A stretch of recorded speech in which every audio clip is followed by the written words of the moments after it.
My name is Jill Finlayson, and I am the director of the Edge in Tech Initiative, which stands for Expanding Diversity and Gender Equity in Tech.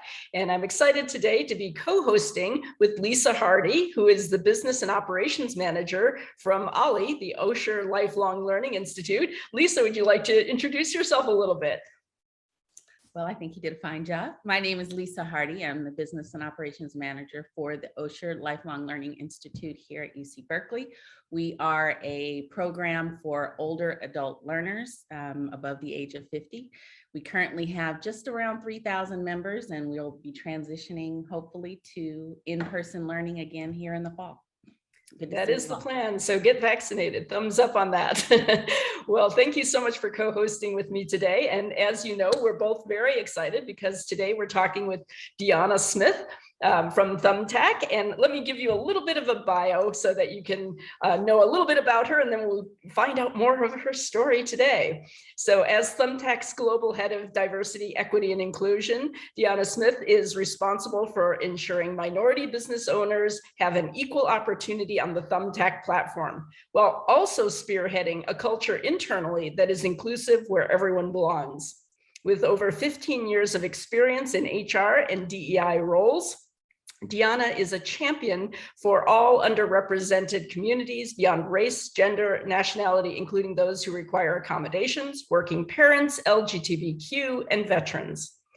Prior to joining Thumbtack, she was the global director of diversity and inclusion at Power to Fly. And that's a site that I'm really excited about. It's a diversity-focused, SaaS-based recruiting platform that does events and DEI training startup. It is in this role that she provided internal and external DEI leadership focused on strategy, consulting, and product development.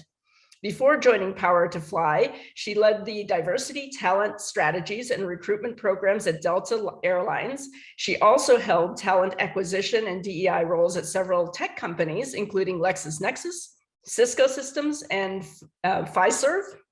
Deanna has attended Howard University and ultimately graduated from Tulane University, where she studied media and marketing and communications. She is a California native, but she has spent most of her life in New Orleans and currently lives with her family in Atlanta, Georgia. So we're already starting out with the remote conversation topic. So please, tell us a little bit more about yourself and how you came into this role at Thumbtack.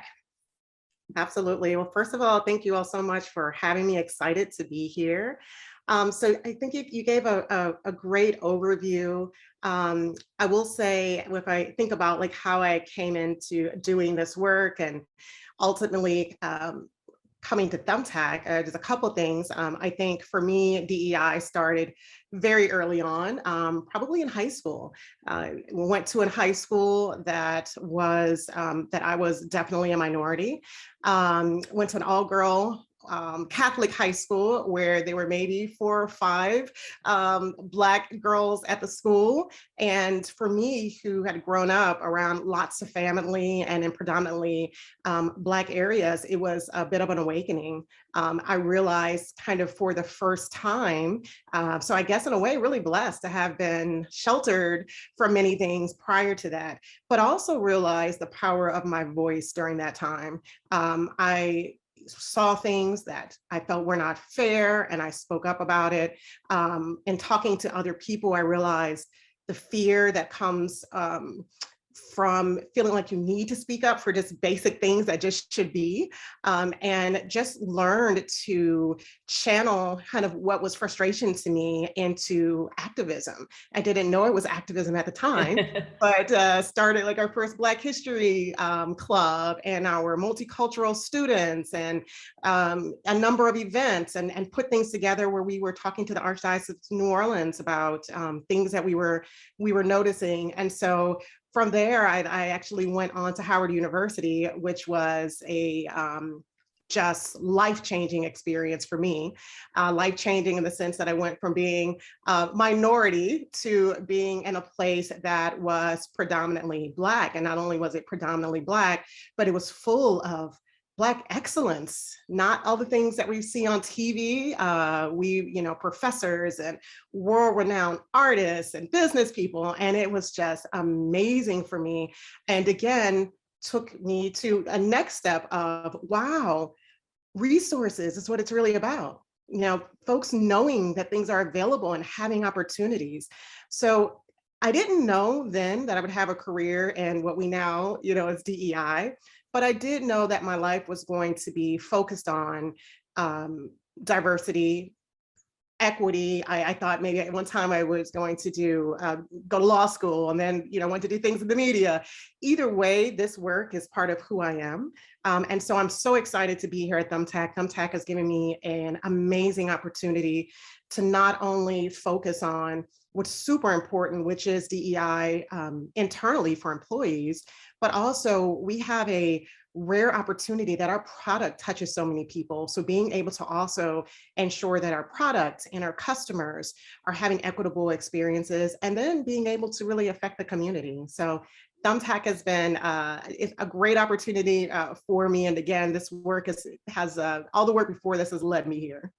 Yeah, say a little bit more about Thumbtack's business model and how you're empowering small business owners.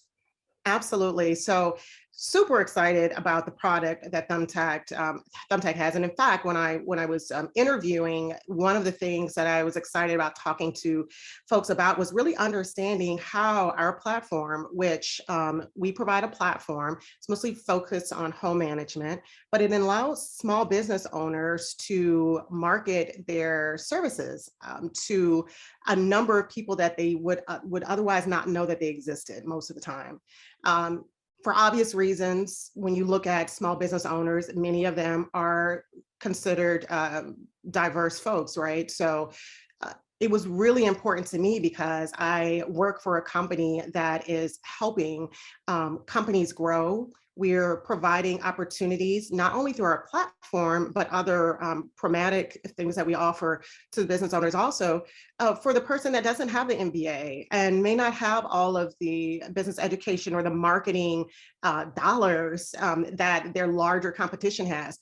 We are using our platform to kind of create an equal playing field and to just provide opportunities for people. And so I'm really excited about the work that we're doing at Thumbtack. And just before this, you were at Power to Fly, which was kind of doing the same thing for individuals, right, to try and find jobs. What did you find was transferable from that environment to Thumbtack? So that's a great question. So Power to Fly is amazing. And it was an amazing opportunity for me because we were not only helping companies to reach these amazing multicultural folks and women in particular, but we were also providing educational opportunities, training opportunities, speaking opportunities for folks that have expertise. So again, having a platform and using that to help lift voices and helping people to be recognized. One of the things that was really cool for me at Power to Fly is that I came to Power to Fly really wanting to expand on DEI offerings. So we are when I think about what we were doing at Power to Fly, it was very much recruitment oriented and event oriented, and was phenomenal. And I saw a huge opportunity there for us to also partner with those same clients though and help in other areas. And so I was really fortunate to have an opportunity to create a product for Power to Fly, which we had kind of an outsourced chief diversity officer product where we help startups and other companies that didn't have chief diversity officers that we could offer consulting and meet with them on a regular basis and best practices. And so it was an amazing opportunity to be able to meet with a number of people, different companies, all different sizes. And we also grew a great training arm there as well. So the amazing thing is, as I came to Thumbtack, I was able to obviously utilize the experience that I had there, but internally, for Thumbtack and be able to be really focused. The one thing that I missed when I was consulting was being a part of the end product or seeing it all the way through. So this gave me a great opportunity to do that. And we partnered with Power to Fly now as well. Yeah. And so Power to Fly is also still helping us with a number of trainings, and we're doing a Courageous Conversation speaker series that they're helping with us with as well. I really love that outsourcing model. That's amazing because a lot of startups really do want to start out in a more balanced way, and Absolutely. they don't have the capacity to bring someone on full time. So that's it. That's very clever. Lisa.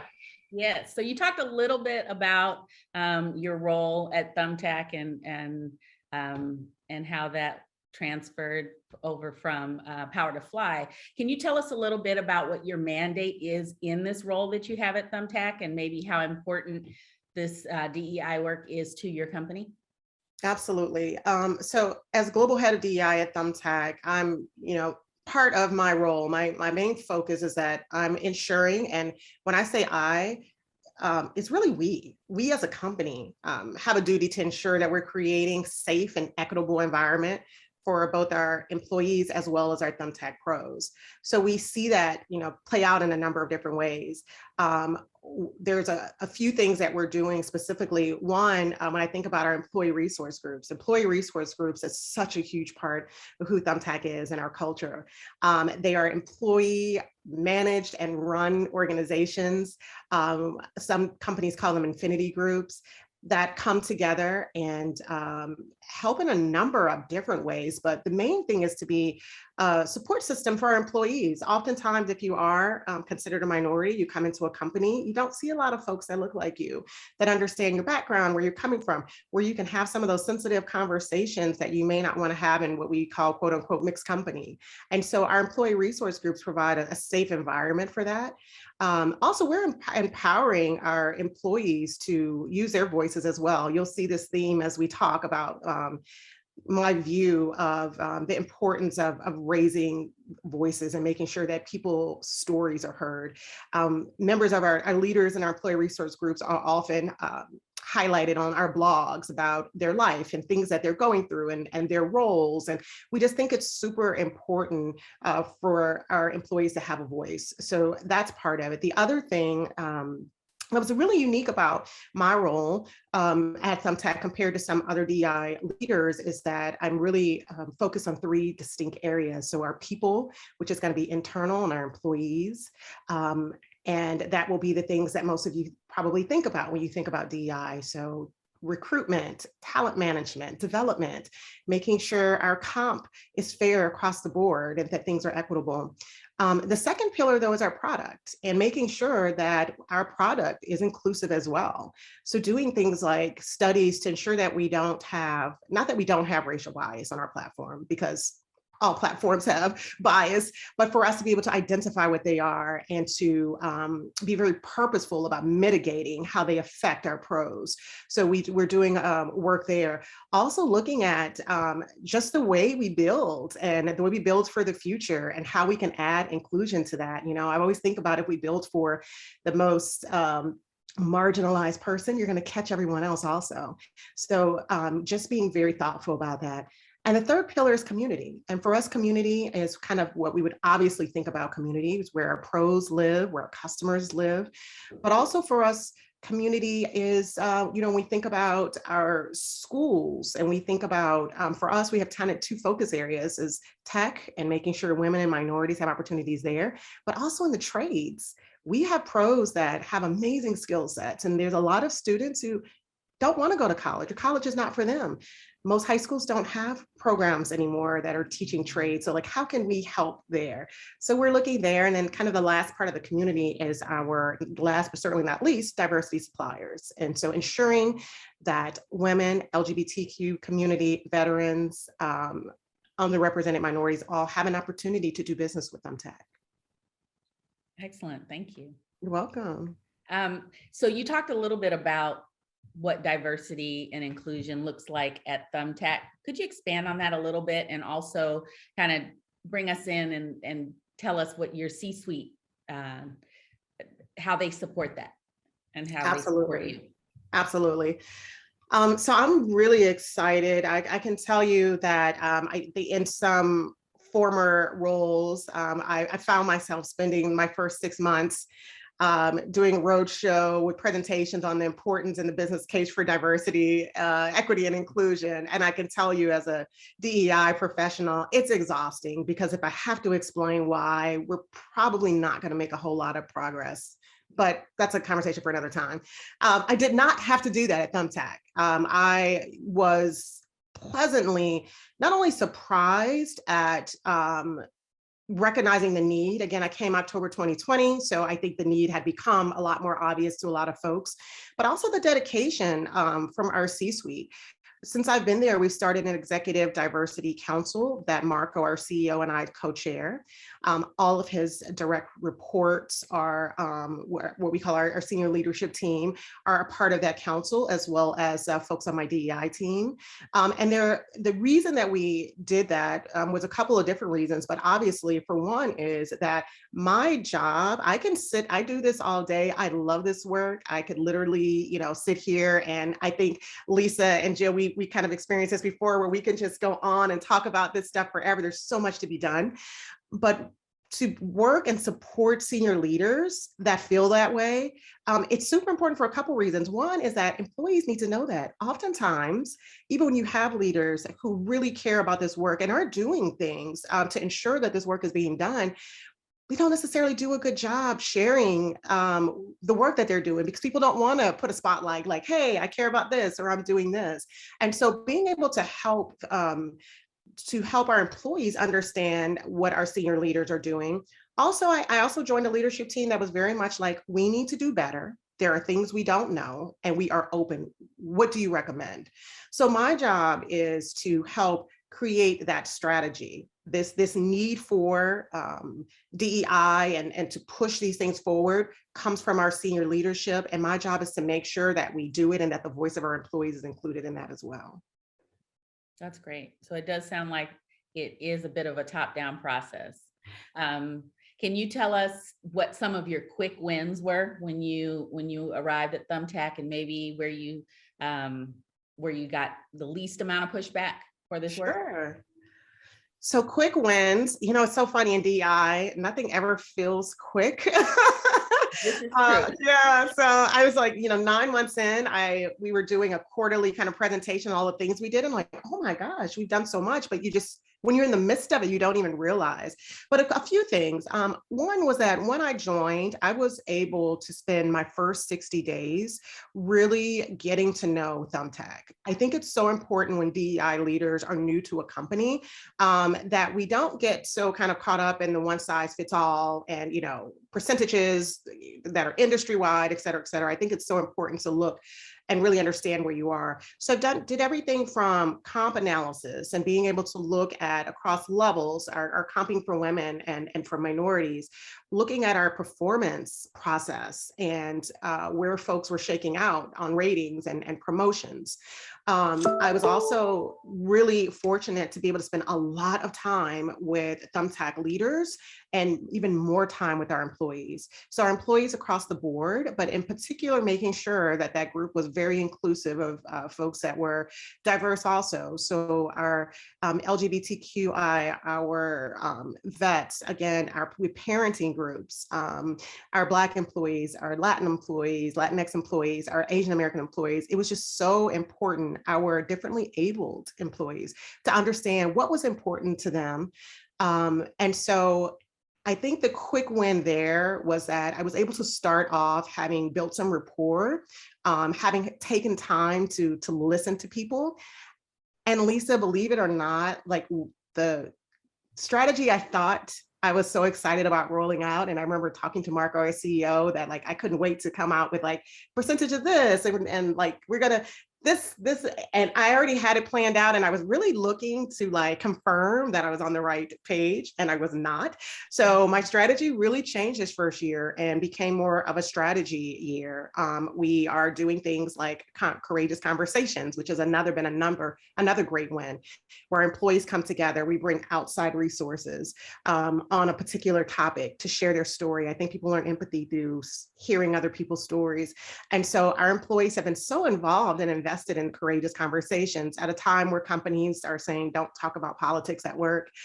We are really leaning into it. So that, and then also again, the executive council, one of the mandates there was that all of the senior leaderships were an executive sponsor for an employee resource group. And I'm happy to say that 100% of the folks who are in senior leadership are now connected to and serving as an executive sponsor, which is just means the world to our employee resource groups. Fantastic. Well, I, want to highlight a couple or echo back a couple of the things that you were talking about, these courageous conversations, the support for the ERGs. I think that's super important with the peer-to-peer networking and connections, especially in this year with COVID and kind of this collective trauma on top of the other traumas of, Black Lives Matter and the Me Too and all of these other things that are going on. How are you supporting kind of the mental health of your employees? Yeah, that's an awesome question also. So we're doing a number of things. We have a partnership with a couple of organizations. So we partner with Modern Health, which provides opportunities, sessions, small group settings, as well as individual opportunities to work with both coaches and therapists as well. But one partnership I'm really excited about is one that we have formed with a company called Therify. Therify is a small business, a startup started by an alumni from Howard University who was really wanted to ensure that folks from different backgrounds did not shy away from therapy because feeling like they can't relate to the therapist that they were either assigned by their health insurance, et cetera. And so he has an amazing platform and just program where he connects folks with therapists who have a similar background. So whether it's LGBTQ, whether you're a vet, our Black employees, our Latinx employees, our Asian American employees, we've heard from those three groups distinctly that finding, that's a big part of the reason that they want to talk and go to therapy. And having to explain your story someone who doesn't really understand your background is daunting, and it takes away from the experience. So we've been doing that as well to help our employees to match with therapists, and then also these courageous conversations, as you mentioned. Also ensuring that our leaders are trained. We're doing inclusive leadership training for our people leaders, and part of that is psychological safety and understanding that people more than ever are bringing their whole selves to work. Like, I'm just so happy right now that my 15-month-old has not decided to run in the room and like crawl up on the chair with me, right? So like never in life has like our lives been so enthralled. So we feel like that we have a duty for our employees and for our people managers to be successful to address how this changing way that we're working is also going to affect mental health and boundaries and just separation between private life and work. It's great to hear you talk about inclusive leadership, because as we start to think about the future of work, as we start to think about remote work or hybrid workplaces, having those competencies around communication, setting key performance indicators rather than seat time is going to require a different skill set, right? It's going to require this empathy. It requires being able to build psychological safety and trust because you're not going to be looking at people. Can you talk to us a little bit about your company's decision about the future of work? And are you going hybrid? Are you going remote? What are you doing and why? Yeah, so that is an awesome question and something that I am so excited about. So I'll kind of start with where we landed, and then I'd be happy to share more about like how we got there. So we at Thumbtack have decided that we are going to be remote first. And so the future for work for us is that where we are headquartered in San Francisco, and we have another large office in Salt Lake City, we, from a diversity standpoint, struggle there because we can only be as diverse as those two areas for one. But in addition to that, going remote first just really helped us to address a number of things. I'll tell you kind of how we reached that. So like all companies, or most companies, we started realizing that, things are not going to go back to normal. Whatever normal was. And for me, normal did not work for so many people that I was thrilled that we had to sit down, we had to have these conversations, and we had to figure out how to do this and how to create a culture outside of what we've been doing for the past, 150, 200 years, however long we've been kind of doing corporations here. As DEI leaders, we have a really unique opportunity here. Most of my career, I come in to clean up messes that have been created over years and sometimes centuries. Like, it's so daunting to think you're looking at systemic oppression over hundreds and hundreds of years. And so how can you really affect that? And so it's, we look at business practices, the way we do business, how we hire, everything was not set up for marginalized folks. So now that we thought about that we will be remote only and we have an opportunity to create our culture, has just been a wonderful opportunity for us to create this culture with inclusion on the forefront, to be very purposeful. So as we were discussing what we were going to do, we thought about a hybrid model. We certainly have a number of employees that cannot wait or could not wait to get out of their houses or apartments and get back in the office. And so that's something that we really had to think about also.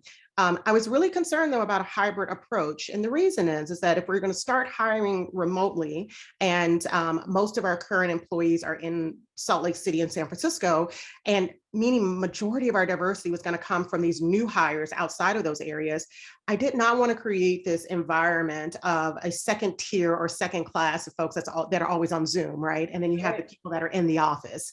I was really, really concerned about what we would be setting up there. But I also realized that there are a number of folks, women, Latinx, Black employees, folks that are differently abled, that are so hopeful about the future of work, of not having to deal with office politics, of not having the pressure of going to after work events that they don't want to go to, but feel like if they don't, they're going to be left out of something, of folks who simply aren't having to deal with nearly as many microaggressions. I know, Lisa, we've talked about that before as well, just not having to deal with the innuendos that we, get at work and a number of things. And so we figured that we could find a way. We do know that personal interaction is important. And so we're doing remote first. So we will work from home. We will have libraries. We'll start with libraries in the cities that we have offices already for obvious reasons. Those libraries are more like hot desks. You can come in or out, not to have meetings, not to have separate functions. In fact, if you have a meeting or a conference, you have to Zoom in. You're not able to do that in person. But in addition to the libraries, hopefully in the future, things get better and we get things under control. We're super excited about our in-person events. So quarterly, probably at least, groups will get together. We're going to have a large Camp Thumbtack, which will be fun, and so we're looking at ways to really look at the whole person. I'm really excited about the access to the fuller source of talent wherever it resides and whatever the needs are. I think you hit on a couple of key points, though. There is this danger of creating two classes of employees. Are you even at Berkeley, I've heard, if you're going to come in 3 days or more a week, you can have an office. If not, you get a hot desk, as you're talking about. But if women and people of color and LGBTQ disproportionately prefer the work from home, suddenly they're not getting offices, right? So how do you guard against, these potential inequities that are unintended, right? Sure. Yeah. So that's a great point. And so for us, because of that, we did decide that would not be even an option as far as, depending on how much you come in. Literally, it's a hot desk that anyone can come in, sit, just because you want to kind of, be in an environment and be around other people, no assigned seating, at all. And so we're going to be pretty adamant about that. Now, that does not mean that teams won't be able to gather there, et cetera. But if there is a team gathering, it would be open to everyone.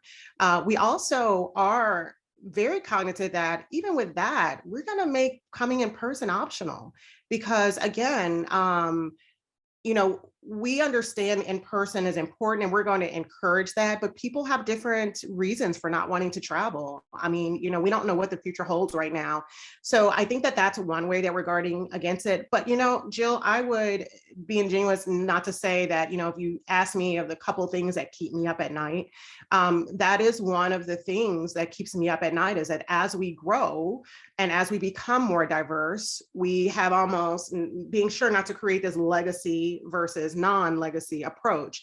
The reason I'm really confident though that is because we're having those conversations with leadership now. We're having those conversations as we are doing our organizational design now. So we're not pretending like these things may not happen. We're, again, the training for inclusive leadership.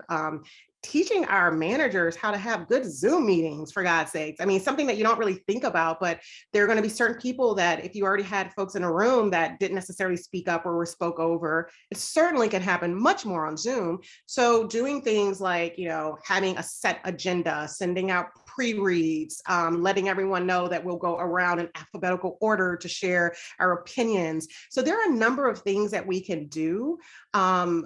But again, we can't take our eye off of it. We're going to learn as we go. But I think more than anything, just the fact that we're not going into this thinking that could not potentially be the case, I think is huge in itself. Yeah, I shared a deck that I put together with some of these concerns, and I think you're exactly right. It's about being intentional, it's about measuring, and it's about, being willing to iterate and change. But I wanted to follow up with one last question about the remote to work, which is, you mentioned that one of the reasons the workplace wasn't working for everyone was in fact microaggressions, that it didn't feel like a great place to spend all your time. Yeah. Having people work remotely doesn't make that go away. How do we still address that problem? Very, very true. So a couple things. So I hate throwing out training like it's solve all, because it's not. What it is to me, training, especially training that you require managers, is just an acknowledgement that like this may be a thing, right? So so calling it out. Also, I think not only calling it out, but I think it's going to be really important to have systems where employees can share feedback, safe systems for them to share feedback about what's going on in this virtual world. So of course, reviews, you're reviewing your manager, et cetera. It should not be just during, an annual or biannual. So we're really looking at our systems of communication and feedback so that we know this.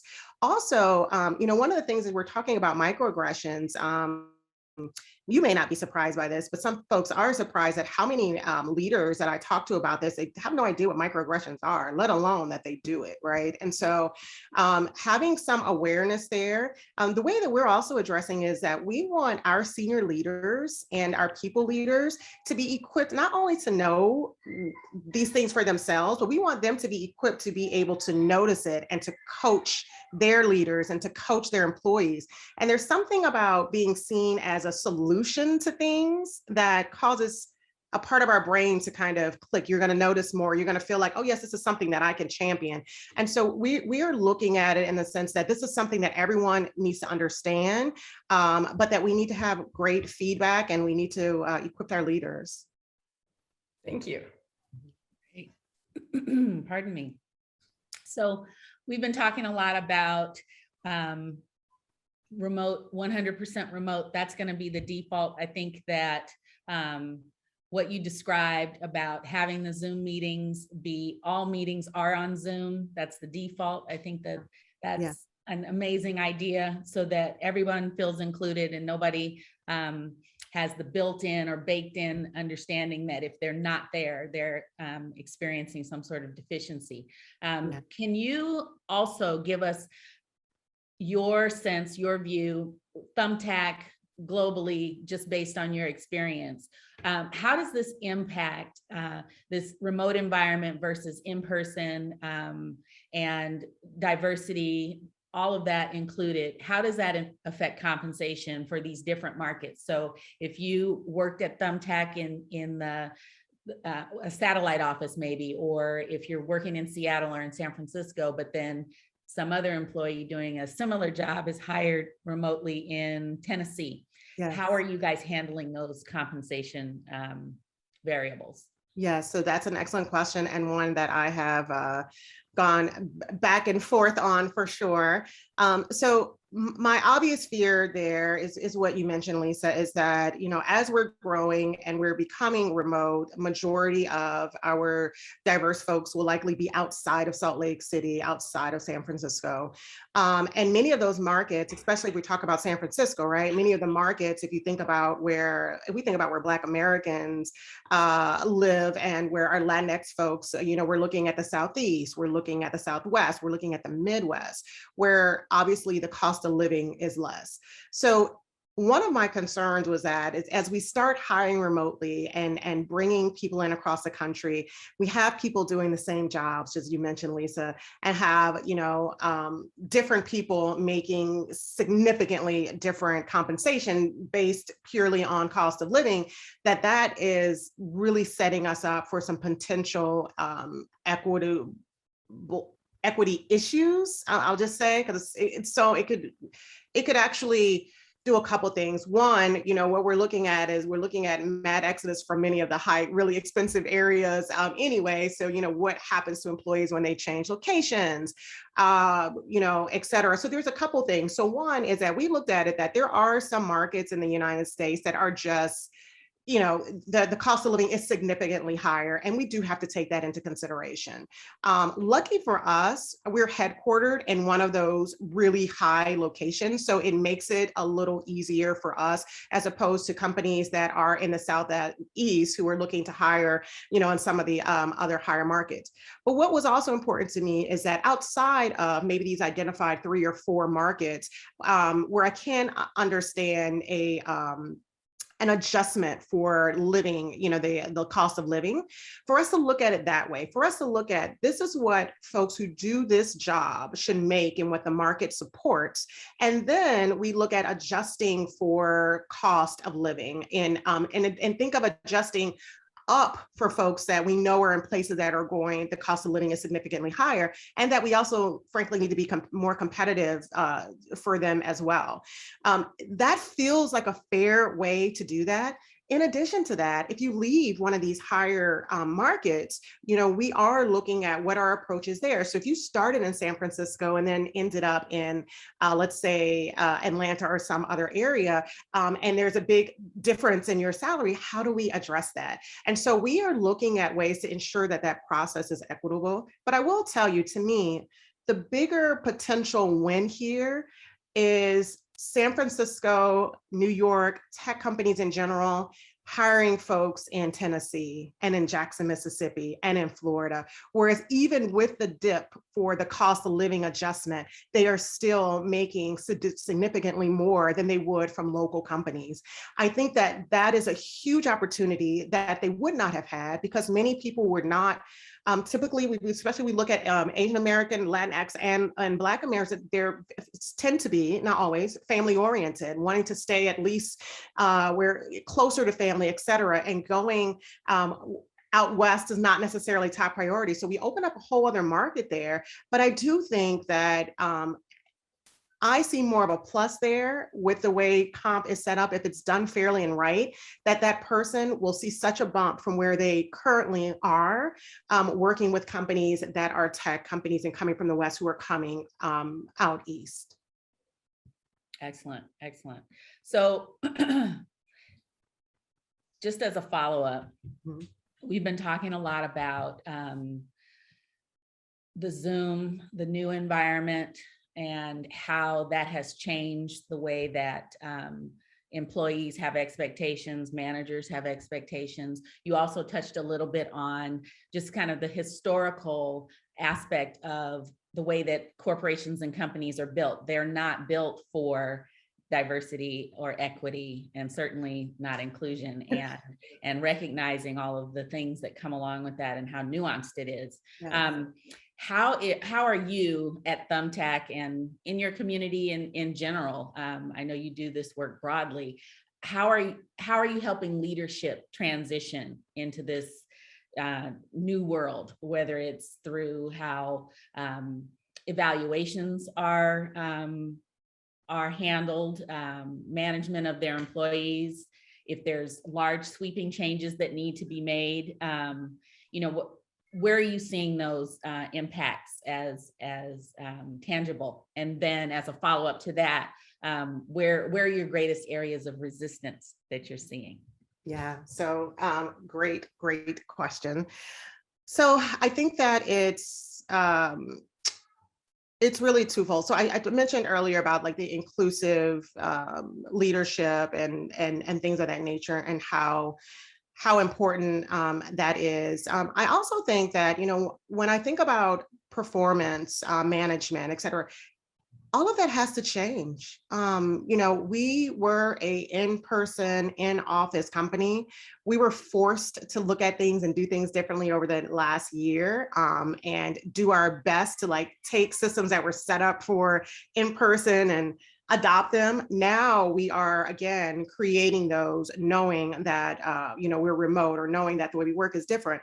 So I think being able to look at that on the front end. I will tell you though, we have a brand new leader for our employee experience coming on board, who I work very closely with, who will be looking at ensuring that employees overall, what their experience is like, but in particular, you know, having a lens for inclusiveness there as well. We also are ramping up on OD at Thumbtack, and being able to really look at how we're going to develop folks. How are we going to make sure that as we're bringing in more diverse people, you know, one of the areas that I'm super excited about with remote first work are people that are differently abled, who now don't have to worry about the stress of going into the office and what that may limit, you know, where they can work or what they can do. And so I'm excited about our population growing there also. And, you know, so what are we doing when we're having our in-person events to ensure that if there are people who aren't able to come to those, do we still keeping that fair? So Lisa, if I told you we had it all figured out, like I would absolutely not be being on, but I will tell you that we are having conversations, we are staffing up, we are being very purposeful. And as Jill mentioned earlier, we know we have to be agile here. We know we're going to have to find things that work and grow on those. We're going to have to change things. And so that means we have to have a really, really close relationship as far as sharing information back and forth with our employees and our managers. So we're learning where this is going to be. We're so excited about the direction we're going, but we know that we will likely have to pivot in several different areas. So I'm looking forward to us having this conversation also, like a year from now, 3 years from now, you know, what works, what's worked and what hasn't, because I think that we're all just, I can't even say in the country, in the world, you know, we are all just taking this ride of like things just changing. We are in the midst of, to me, one of the most exciting times for organizational development ever in my lifetime. So I'm excited to be on the forefront of that. And our audience is so excited to have you here. I noticed we have 11 open questions, so I think we're going to shift over to our Q&A, and we'll start out with Vicky High Street, who asks, can you say more about the mentoring with employees and senior team members? Yes, so great question. So there's a couple areas. So one of the areas right now, again, our senior leaders are serving as executive sponsors to our employee resource groups. All of our employee resource groups are employee-led, so it's a voluntary position. They're leading our employee resource groups. They now have an opportunity, though, to partner with whoever their executive sponsor is. So maybe our CFO or our chief legal officer, et cetera, to help them understand what they're working on, but also to get that push in the C-suite. So the mentoring there is less formal, but it is still them working with them, explaining, you know, if you want to see this push through, or if you want to work on this, this is how we would present, this is how we would do things. So that's one. As far as mentorship, the other thing that I'm excited about is that this year we partnered with McKinsey, and we are participating in the Black Leadership Academy. The Black Leadership Academy is a program that McKinsey has where it partners with companies and provides career development for two different groups. One is more of a middle manager group, and the other is executives. So Black middle managers, Black executives, and they have an amazing program already built out and cohorts. And so we have 7 employees this year who are participating in that. We will also be participating in their Latinx and their AAPI similar programs in 2022. Now, the important part of that is that they're also able to connect with mentors or business leaders outside of the organization. One of the things that happens with us in most organizations is that we don't have a whole lot of Latinx, LGBTQ, Black, Asian American leadership that is even able to mentor those folks. And so we do what we can internally, but we are really embracing also this thought of going outside of our organization and allowing people to partner with mentors and executives who do look like them, who can share insights with them that maybe some of our leaders can't because they just haven't experienced it. So that's another way. And then the third mentorship is something that we're working on, and that is around our pros. So again, the folks that do work on our platform who sell their services, we call them pros. And there's a lot of opportunity, I believe, for young people who are interested in trades and other things who don't know anyone who has a plumbing company or who does roofing, et cetera. And so that's something that we are looking into now, and that will kind of be the third area. Thank you. So Anna Paula asks, Dion, you touched on psychological safety in this work. Can you speak to how the HR function can support people, managers, to cultivate this within their teams? Absolutely. And that is such a fantastic question. So I, remind people all the time, my HR business partners are like one of my closest allies. When we're talking about people, our people programs and our things that we're focusing on people, they're working every day with the leaders in our company. They are, I always kind of say the ears on the street. I can again, be in my world that sometimes can be a little focused because it has to be, because there's so many other things going on. And so I rely heavily on our HR business partners to identify areas where we may need shoring up, where we may need development. Also, it's so important to me that HR business partners are developed in DEI and in recognizing these things and taking on stretch projects that include DEI, because you are the front line. You are the person working with the employees. Also, as we're building development programs for our employees, and in particular for our underrepresented employees, we need our HR business partners to be, speaking up in those talent reviews and being able to know who the folks are who we are, working with and helping, I think most of us know that when you think about promotions, and I've seen this so much over the years, where this process of talent review that so many people don't even know exist, where people go into a room and go over their organizations and share people as they're thinking about leaders, and simply someone raising your name and others like, oh, well, who is that? And them sharing more about what you're doing has led to people having great opportunities. And so we've got to make sure that we are making those connections within our organizations, but as a leader, as an HR business partner, as a senior leader, we've got to make sure that we are giving voice again to folks in the organization as well. All right, Dom Shaw has a couple questions, so let me run these by you. How do you empower people from marginalized backgrounds to speak up organically? And then his second question is, how do you encourage people from cultural and racial backgrounds to join an industry? E.g., in the global games industry, 2% of the workforce are Black developers, when an industry isn't including a huge number from other backgrounds. Yeah. So you got a couple answers for Dom here on helping marginalized people speak up, and then how do we get these industries that are disproportionate to take steps? Okay, great. So I'll take the speak up part. So helping marginalized folks speak up, to me, has everything to do with creating a culture of safety and leaders making sure that there is an environment where people feel comfortable speaking up. Oftentimes that is not the case. And when that's not the case, I feel like that's, especially if you have a DEI group or you are in a position to create safe space, this is the reason we need employee resource groups. There is a collective voice as opposed to one person sometimes that helps. It is a safe place to talk, and typically, especially if you have other leaders in the organization involved who can help raise your questions.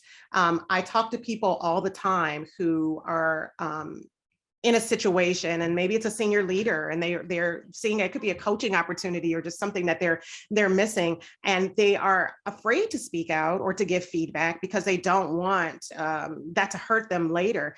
And it's a legitimate concern. And I'll tell you, I don't often say, oh, just do it, it'll be fine, because I can't say that that's the case. You don't know how the person is internalizing it. But as an organization, what we're focusing on is making sure that our leaders understand the importance of taking feedback. I always tell people, especially senior leaders, if someone from a marginalized group speaks up to tell you about something either happening in your organization or even about you, it says so much about who they think you are as a person. It means they trust you, and it means that you have a duty and an obligation to not only address it, but that can be life-changing for people. I brought something up that was unfair to a senior leader, and they actually did something about it. It's one of those things that people don't realize what a big deal it is.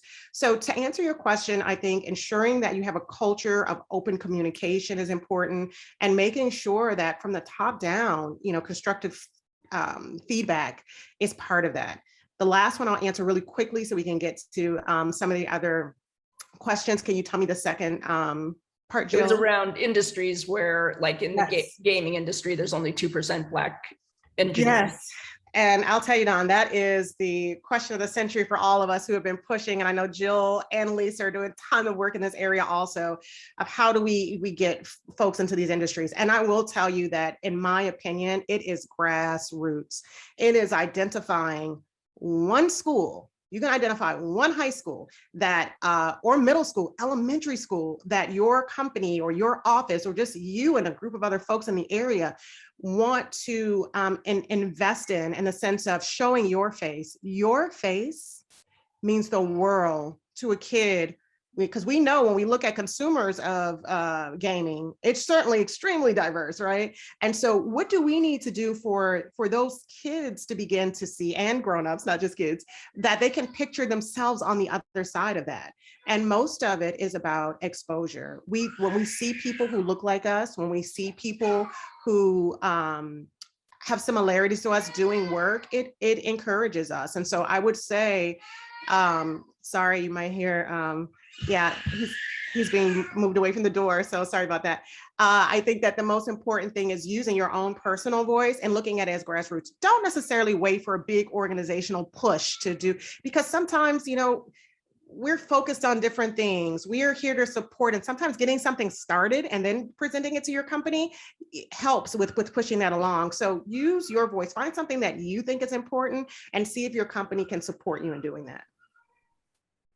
Okay, thank you. Representation is everything, right? Yes, it is. So Veronica Dangerfield says, I'm an exhausted Black woman trying to get ERG in a corporation that feels like it does enough.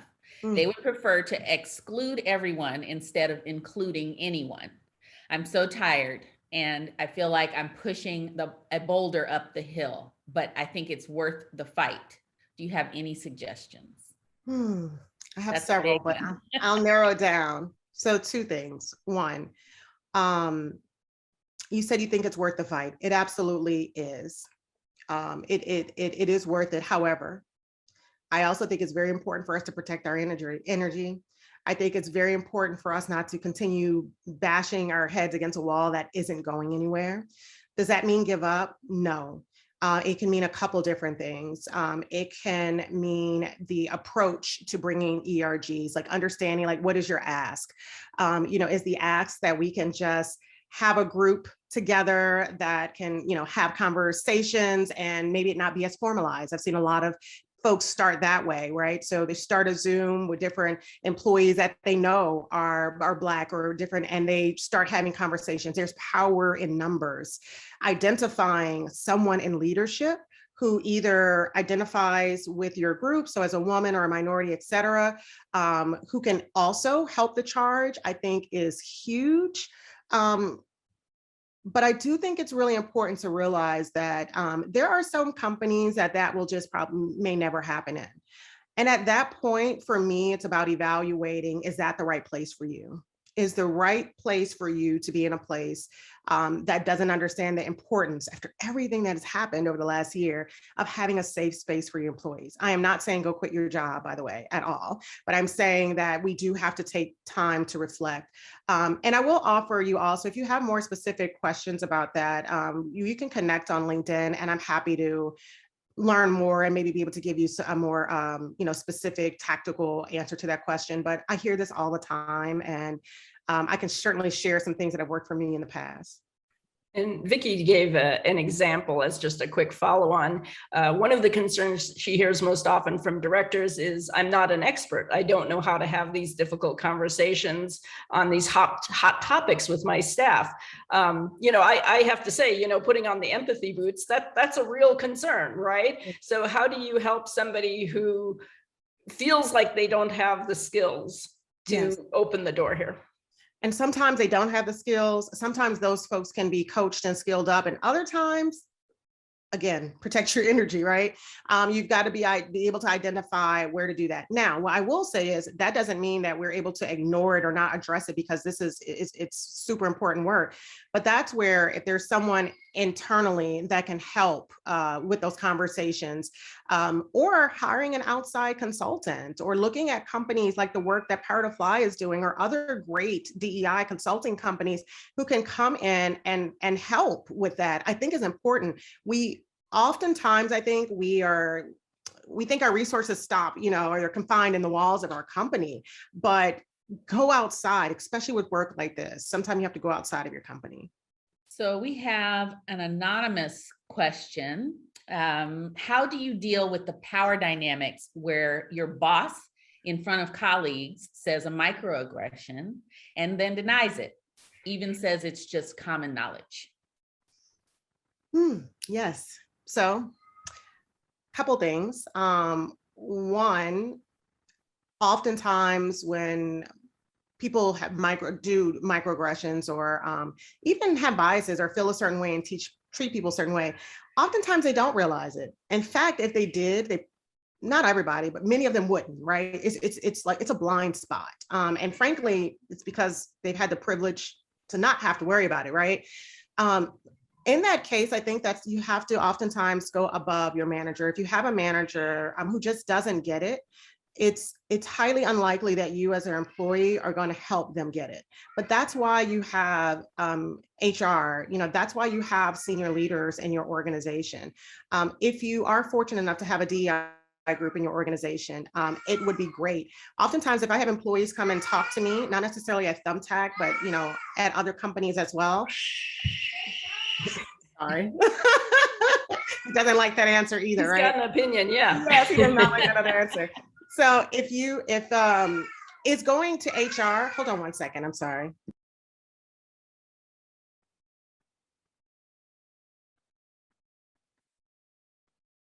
All right, so this is real life kicking in. That's okay. To be in an office in a conference room, right? But when I think that it's super important just to realize that you may not, if your manager doesn't have the answer, it doesn't stop there. You have to be able to find other people in your organization to talk to. All right, this next question from Sebastian Janssens is one that I think is super important, and one I have a lot of feelings on, but I'm gonna let you answer first, of course. Do you think at this point in history, recruiting should prioritize ethnicity over qualification? So first of all, I think that the question in itself, the way that it's worded would think that you have to have one or the other, right? Which is not the case. I also think that the realization is that there are a number of people that do feel that it is one or the other. And so that's something that we're up against all the time. It is not one or the other. It is finding qualified candidates who are also underrepresented minorities or women or LGBTQ, et cetera. The thought that there aren't qualified people, and like, you know, I'd say probably 90%. Now, there certainly are some areas where there are less folks. So what does that mean? It means you got to work a little harder. Doesn't mean that they're not there. You know, I had several years ago where I did a startup called STEMmed, and we were focused on helping historically Black college students to connect with companies in the Valley and tech roles. And, you know, as I was going into this venture, and I partnered with Georgia Tech on this venture, you know, I always laugh now. I said, you know, my thought going in, and I don't know why I thought that companies that could create self-driving cars wouldn't know where to find Black students if they wanted them, right? Like, the whole school's full, you know? And so that clearly was not the issue. And so as I sat back and thought about it, it is this thought of quality versus that it's one or the other. And so I think the answer to that question, to be direct, and this is not to pick on how the questions was asked. I'm glad you asked, because I think that that's oftentimes how people feel.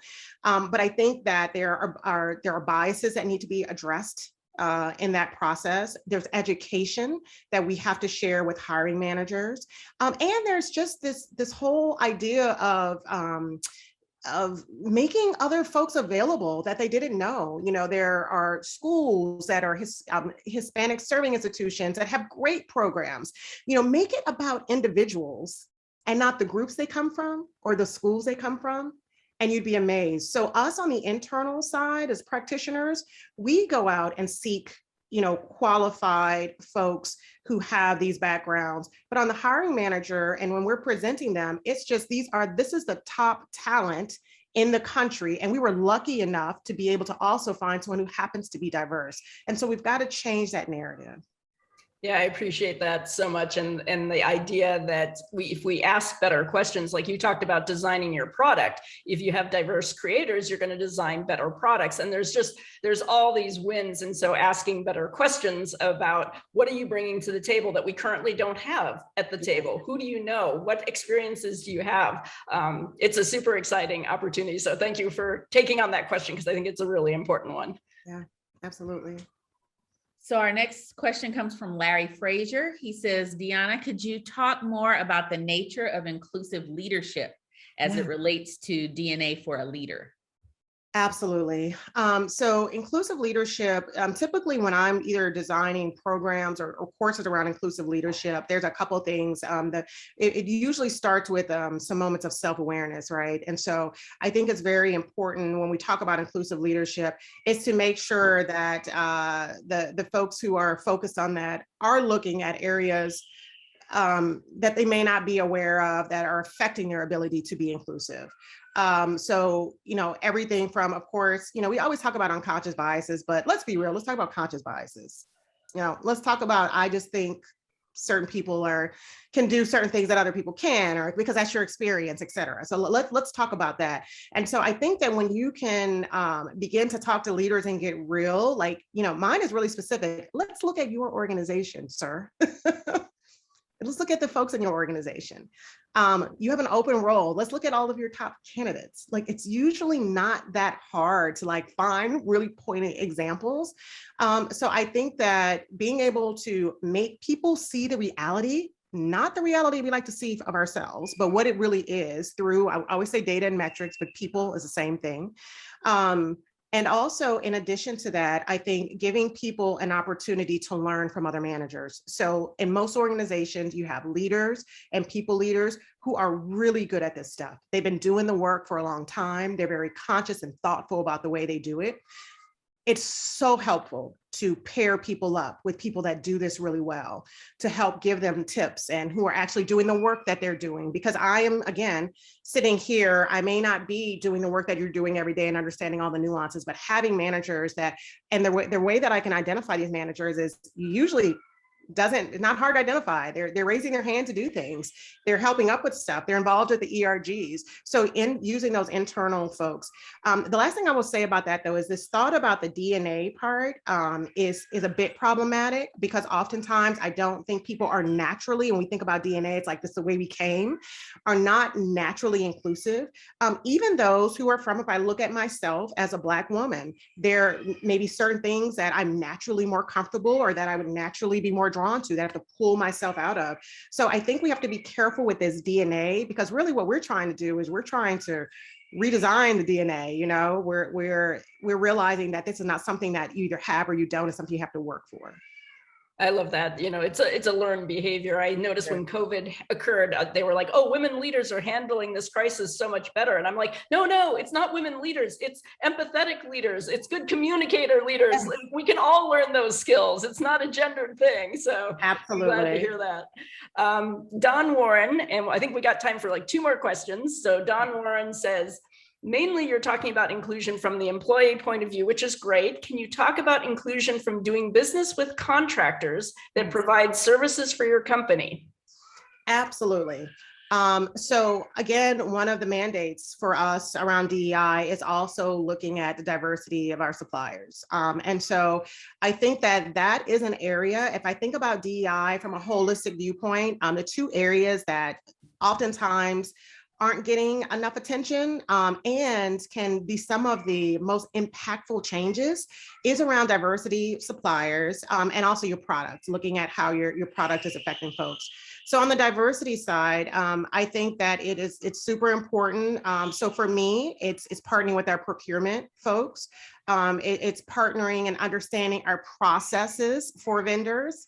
Oftentimes, I've found in a lot of tech companies, especially in the startup world, most of their vendors, just like their employees, were people that they knew who did great work and just, hey, come on, sign them up, and they're able to. And that was a quick fix for many people, not necessarily intentional, that I don't want to. And it was a lot easier and faster. So now we've got to halt that a bit. If you're looking for examples of, how to do great diversity supplier work, I think a lot of companies on the East Coast who have been doing this a long time and have really dedicated resources. Anyone who is a government contractor obviously has certain mandates, but that in itself is a whole other area that not only needs attention, but you've got to be able to look and be able to analyze who you are doing business with, and then know whether they are minority companies or not. Most companies don't capture it unless they're doing some kind of program. And then figuring out how to purposely share opportunities and with outside of your organization with those small businesses. So lots more to talk to about that as well. And so much work to be done there. And again, being able to impact the small business world and consultant is a huge way that corporate money and corporations can help, when we think about wealth gap and a number of other things in this country. Thank you. Thanks. So we're running out of time, so we're going to just ask one more question live. We will try to get the questions that we haven't had a chance to answer in this format over to Deanna, and if she's able to follow up, then that'll be great. I can't promise that on her behalf, but we're going to ask her. That'd be great. So the final question comes from Carolyn Mims. She says, how would you advocate for DEI with colleagues who don't understand its importance? Yes, that is, that's tough, but it's essential because it's often the case. So there's a couple of things, I told you about my dreaded road shows of the reasons for DEI. That's how I felt, at those points also. But I think there's a couple of things. So depending on what line of business you're in, et cetera, it is sometimes showing the monetary, rewards and understanding that if you have an engineering group or a product group that is only reflective of one demographic in this country, and we see how our country is going, how our world is growing, what are you missing out on? I recently did a presentation where I just showed like the spending potential for these groups that are left out oftentimes. And not that's one reason why. And what we have to realize also, I sometimes get pushback from people because I do talk about the dollars and cents of DEI work, because I'm in the business world and because that is what makes businesses run. And that's what I know from my experience when it comes down to is that that is what matters a lot of times. The other side of that is obviously doing the right thing. It's the right thing to do, and we should make change and we should do things.